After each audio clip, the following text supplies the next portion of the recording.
I don't know how many of you have tried to get a passport recently, but I can tell you from my own experience, it takes over 8 weeks. 8 weeks of waiting, and now we have to send in any other passports we've got as well. It's absurd. But it's not only that. Anything you have to do with, any dealings that you have to have with the Home Office, it is a misery. Absolute misery. And it's about power and inadequacy. The people in the Home Office, the people working for the Home Office, have been told focus not on people but on numbers, statistics. They've been encouraged to make decisions rather than focus on details. The decisions are what matters. Decide now and regret it later. We're told again and again that this is a broken asylum system, but I think it is broken. But it's not broken where Priti Patel says it's broken. There are over 52,000 asylum seekers or people who put in asylum applications waiting for a decision. And one of the first things that Priti Patel did was to scrap the 6-month target which had been in place from Mrs. May's time. So now there's, I think, a 15-month target, and that is rarely met. And at the same time, Priti Patel comes out with her rhetoric saying that the system is exploited by immigration lawyers. Well, I don't know how many of you have seen the film or seen the play about Thomas More. What is it? Anyway, in that play, A Man for All Seasons, in that play, Thomas More says that the law is about words, and if you get the words wrong, it's not a good law. And it seems to me that there's a second aspect to law. The law is not only about words, it's about the ability to implement it. It's about the ability to carry it out. And when you look at the number of appeals that have been lodged and have been successfully processed, over half of the appeals that are heard about rejected asylum seekers are overturned. That means over half of the decisions which are made routinely by the Home Office staff are wrong. This is absurd. In other words, the Home Office staff are making mistakes. They need to question what they're doing. If half of your decisions are wrong, then you are becoming a laughing stock. You cannot take this department seriously, and then it's being ruled by Priti Patel, who obviously, as we know, we cannot take seriously. More legislation is not the answer to this problem. What we need is better administration of the legislation already in place. Priti Patel's problem is that she seeks a new headline pretty well with a new week. And then she doesn't follow up on it.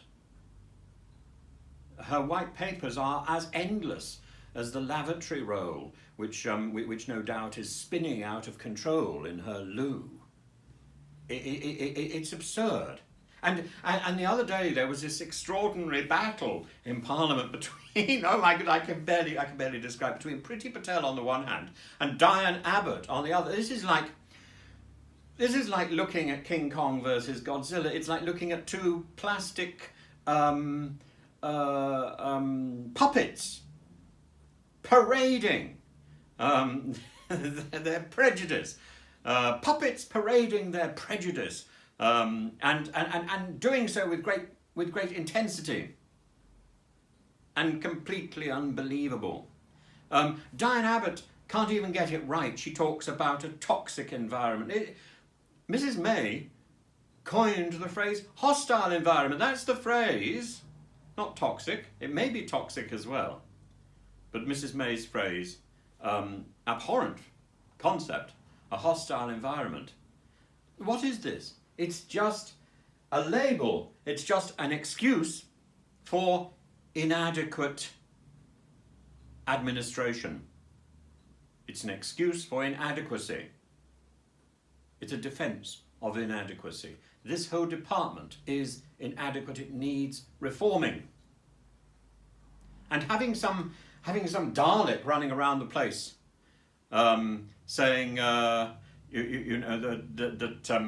that the system is wrong, that exploitation, exploitation, exploitation, and not doing anything about it, or not being able to do anything about it. This is madness. After a while, after a while, when you're faced with a Dalek saying exterminate, exterminate, exterminate, if it actually doesn't carry out the threat, you walk away, or you duck, or you shove the pepper pot in another direction. It's not something you can take seriously. And that is the problem with Priti Patel. She cannot be taken seriously.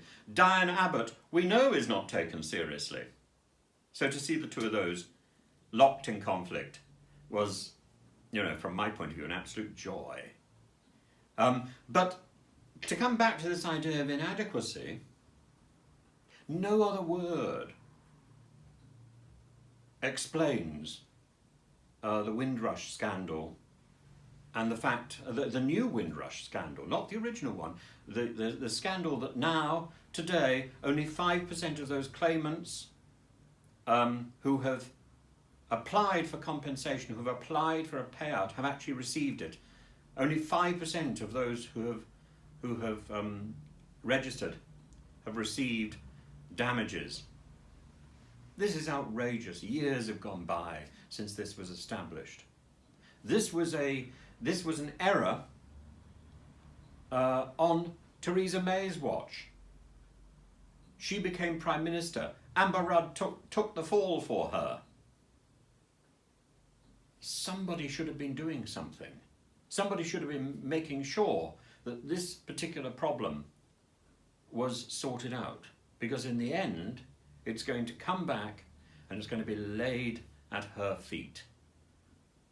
And then we'll hear Mrs. May having to explain how she got rid of all the paperwork that would have proven the Windrush people had a right to stay in this country. This has become a department without conscience. And it's become an arrogant, bullying department that's making decisions that are wrong and waiting on poor people to go through the process and the nightmare of overturning those decisions on appeal. This is wrong. We need to learn. We need to learn the lessons of the past. Now, please do follow my channel and do ring the bell.